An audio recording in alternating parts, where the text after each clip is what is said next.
You will hear a woman calling a holiday company. First, you have some time to look at questions 1 to 10.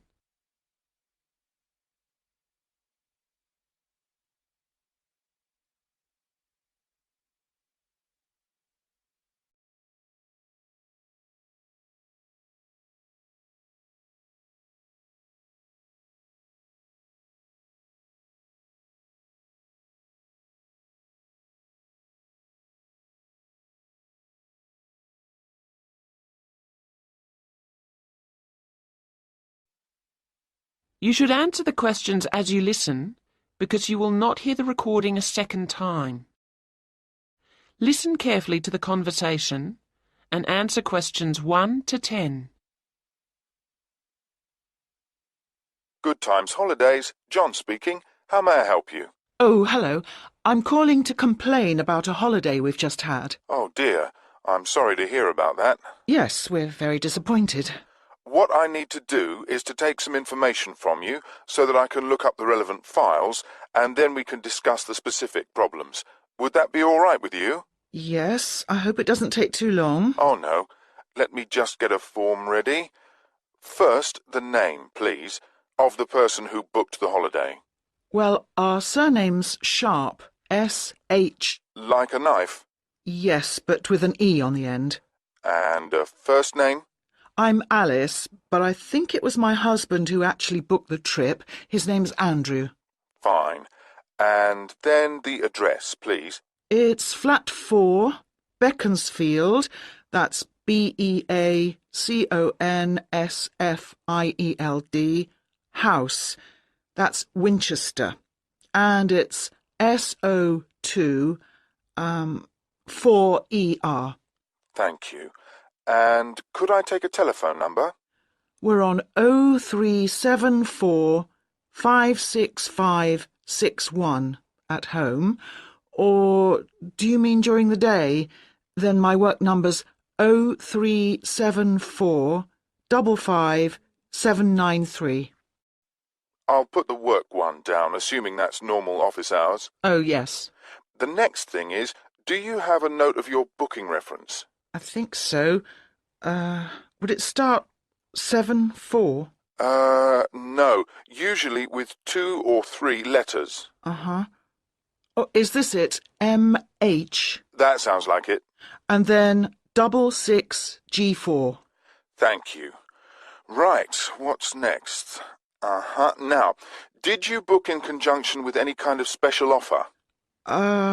Or did you book directly with us? Or maybe through a scheme your employer's part of? Oh, okay. No, I think... Yes, we were using an offer from a credit card company. They always seem to have offers on. You get something with every bill, don't you? Yes, so many. Fine. And now, insurance. Did you have an insurance policy that came with your booking? Well, no. I mean, it came under our Gold Star policy, so we didn't need extra. No, that's fine. It's just a check. All right, nearly there. Now, what type of holiday was it? Well, not very... No, okay. It was called a midwinter break in the brochure. Thank you. And when was the holiday? We just got back on January the 21st, and we started on the 16th. Fine. Right. I'm sorry about all that. No, I understand. So, what was the problem you encountered? There were 2 things that disappointed us, actually. Right. In the first place, we were told that when we arrived at the station, a taxi would meet us and take us straight to the house. But in fact, there wasn't one there. We had to wait for ages and then pay for one ourselves. So that was inconvenient and expensive. Oh, I'll look into that, see what went wrong. And the other problem was that we'd been promised there would be a bicycle for each of us stored at the house, ready to use, but there were only 3, which is no good for a family of 4. No, it wouldn't be. Okay, well, I'll check into that as well. Now, if you can give me a few hours, I'll get back to you this afternoon, and then we can discuss... That is the end of section 1. You now have half a minute to check your answers.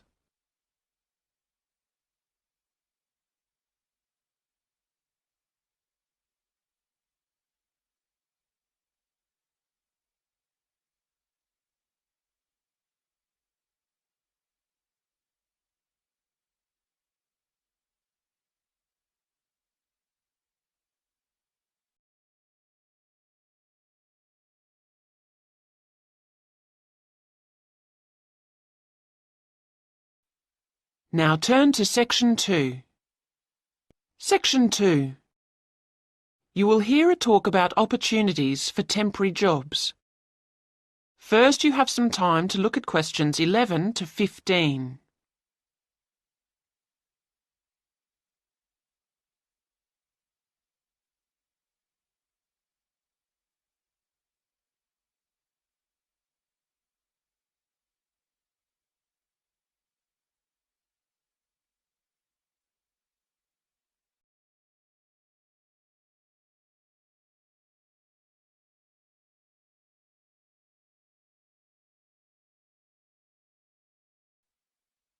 Now listen to the first part of the talk and answer questions 11 to 15. I'd like to welcome you to the presentation. It's nice to see so many of you here, and I hope that everybody ends up with suitable employment as a result of attending. Now, as you know, we at Select Hotel Recruitment are able to offer a range of work at the better hotels in the area. This month is no exception, and I'll take you through some of what we have on offer. The first job is reception assistant, and there are 3 vacancies for this position at the Park Hotel. This is quite a varied job, and in fact I should point out that at certain times of the day it will involve heavy lifting when guests' luggage arrives or perhaps deliveries come in, so bear that in mind when deciding whether to apply for this post. The Park Hotel has quite an international flavour, so you'll need to speak at least 2 foreign languages. Many guests, of course, travel by car, and you may have to take their vehicles around to the car park, so you will need to have a valid driving licence, and you will not be allowed to do the job if you haven't. They also say that basic computer skills, such as word processing, would be an advantage, although this isn't a requirement. OK, now, the next job is general assistant, and there are 4 vacancies for this at the Avenue Hotel. To be honest, the pay is rather low, but there are compensatory factors that you should bear in mind when considering whether to apply. The hotel will provide you with all your meals while you're working, and they will also train you in all the aspects of the job and then issue you with a certificate, which, of course, could be very valuable to you in the future. Right, the third job on offer is catering assistant, and Hotel 56 are looking for 4 people to fill these vacancies at their smart new premises. As you know, this hotel is popular with exclusive travellers, and so you'll need to wear the distinctive staff uniform, which you're provided with. Don't consider this job unless you're fairly flexible about when you work, as the hotel will require you to work nights for this job, and you'll need to travel to and from the hotel as it's situated just outside the city. Well, that's some basic information about the opportunities we currently have on offer. Now you have some time to look at questions 16 to 20.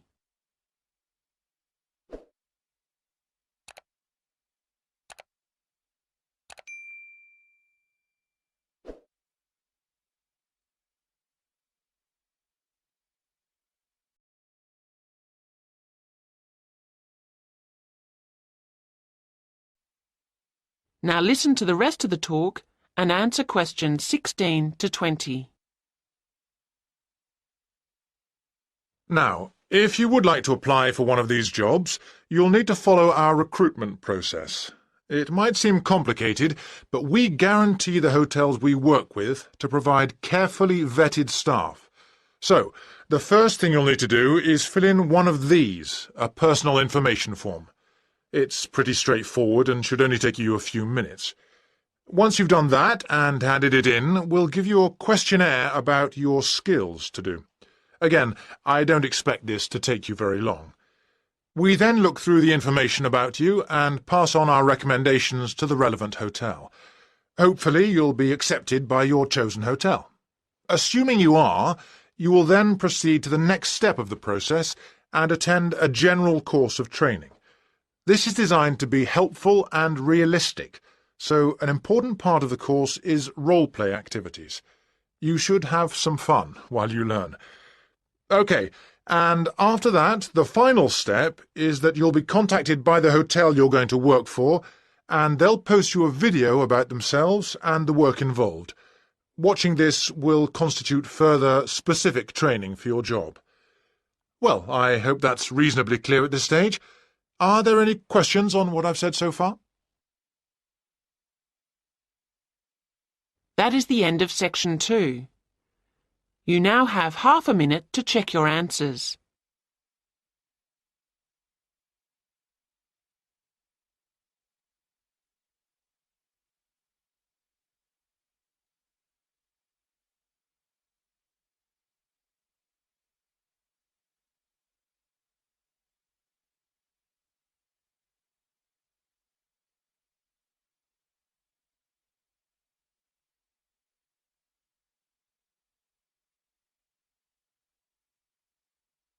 Now turn to section 3.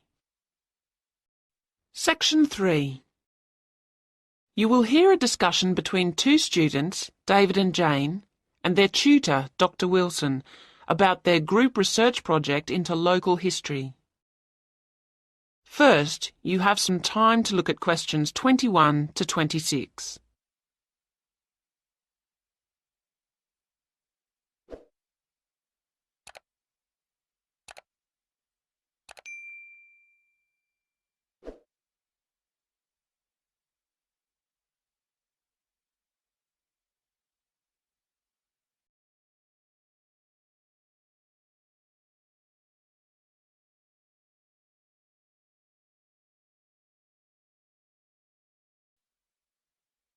Now listen to the first part of the conversation and answer questions 21 to 26. Hello, David, Jane. Hello. Hi. So, how's the local history project going? Are you making good progress? Yes and no. Oh? Well, we anticipated problems of various kinds. None of the group has much experience of collaborating on projects. But we spent some time discussing how to go about it and thrashed out what seemed a useful approach. But it seems that Jane and I are the only ones actually following the plan. That's meant that the whole project has been lacking coordination, and so we've fallen behind our schedule. I see. That's tricky. Yes, it is. We felt that the targets had been defined, so we'd all know what to deal with. But looking back, we probably should have really specified individual responsibilities. As it is, we only have a loose sense of what should be done by who. Well, this is quite a common problem, actually. I take it that you've had enough group meetings, so you're looking for an effective solution. If you go to the Resource Center, I think you'd find the advice service they provide there helpful at this point. Thanks. We'll go there later. On a specific note, I think we've got carried away with recruiting people to interview at the expense of building up the reference section, which I don't think is going to be solid enough. Do you think that'll be a major problem? I'd have to see how much is there to be sure. But, well, you'll have to be pragmatic at this point, I think. What you'd better do is ensure your methodology is really strong, so at least you can't be faulted on that front. Then, if people challenge your results, at least you've carefully reported how you reach them. Do you see what I mean? Yes. So, Yes, I think one resource in relation to that we haven't exploited as fully as we might is the internet. I've taken a lot of journals off the library shelves to go through, but actually there are websites where you can call up lists of approaches or data sets really quickly. I think that's a good idea, yes. Now you have some time to look at questions 27 to 30.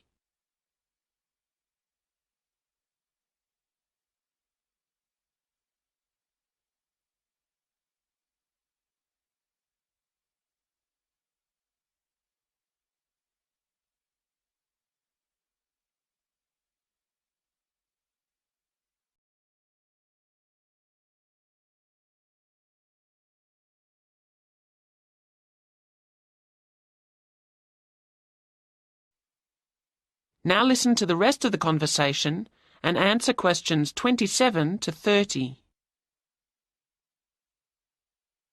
Now, let's think about the field trip and at least make sure that goes as well as possible. You're going to Cambridge on the 22nd. The Monday, yes. It's quite soon now. And in the morning, you'll be traveling and then getting settled into the hotel. Uh-huh. But you need to get down to work after lunch, of course. Now, I've arranged for you to have a look at some useful visual material, especially photographs and old magazines and newspapers, which is included in an exhibition at the library in the university. That sounds like a good starting point. There's quite a lot on show, so that'll occupy most of the afternoon. Then the following morning, I want you to go and talk to someone in the city library. His name's Jarvis Gregson. He works in the education section there, and he's an expert on the area's history. Don't, of course, forget to take a tape recorder with you, so that you can record what he tells you. And to have our questions ready. Indeed. Okay, and the afternoon's free for you to wander around, get the feel of the place. Do some sightseeing. As you wish. It's a beautiful city. But it's back to work on Wednesday morning. Concentrate on the central area and walk around methodically. You'll have the plans I'm getting ready for you from different periods, and your task is to compare those with the makeup of the city today. Make notes on how different kinds of shops and businesses have grown up, what's gone, and so on. I hope the weather's good. Yes, and in the afternoon, I want you to think about producing your own records, along the lines of the ones in the city library's archives. The history of the castle is very important to the city's development, so use a camera to get some pictures that reflect that, if you can, showing it in relation to the buildings and spaces around it. We'll try. And when do we travel back? That's up to you. You can either decide to... That is the end of section 3. You now have half a minute to check your answers.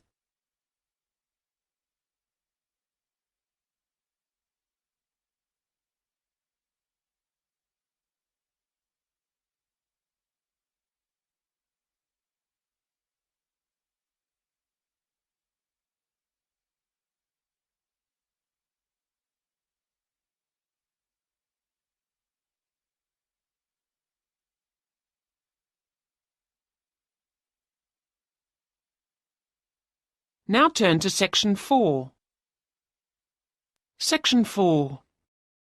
You will hear part of a talk for tourism students about the London Eye, a modern tourist attraction in London. First, you have some time to look at questions 31 to 35.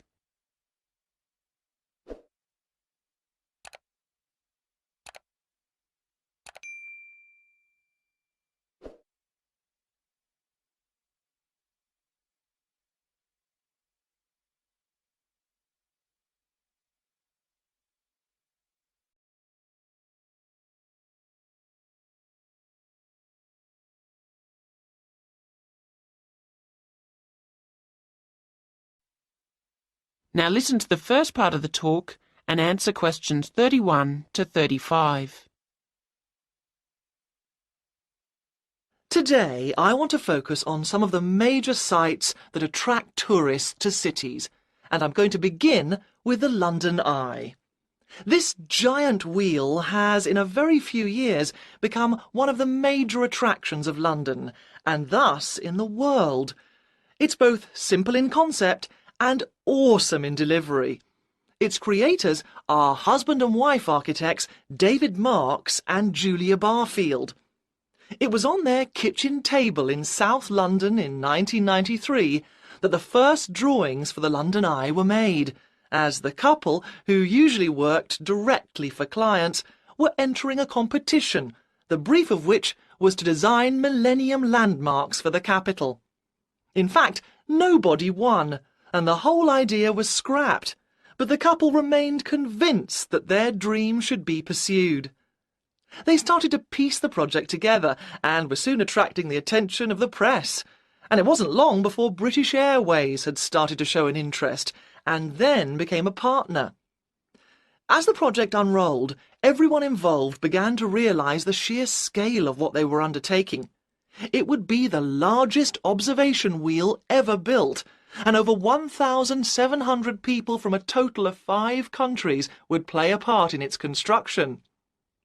Nearly every one of its many parts and techniques needed to be invented, simply because they had never existed before.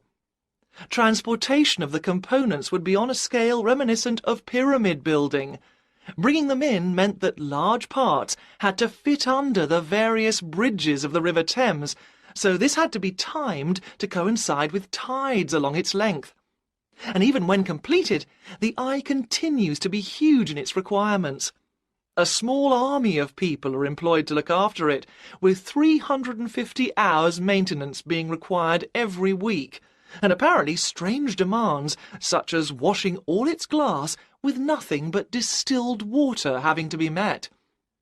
But the views the Eye affords across London make it all worthwhile, and it's easy to understand why the Eye has become one of London's chief tourist assets. Now you have some time to look at questions 36 to 40.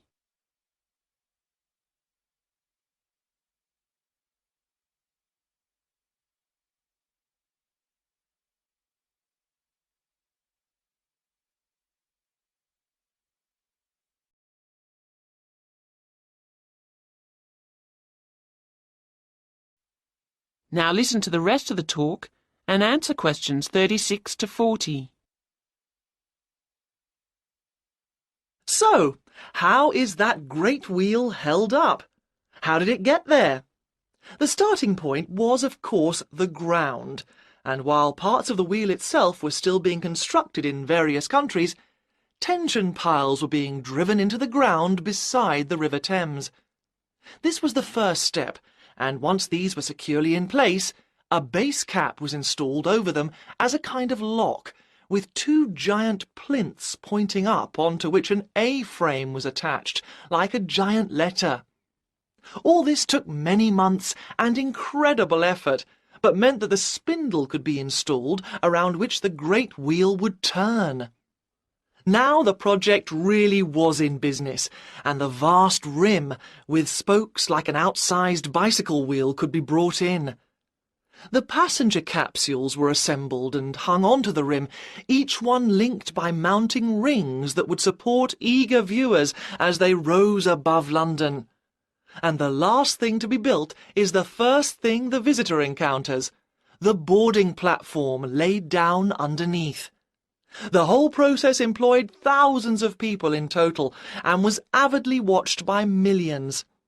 How long the Eye will stay is uncertain, but any talk of dismantling it always meets with immediate protest. That is the end of section 4. You now have half a minute to check your answers.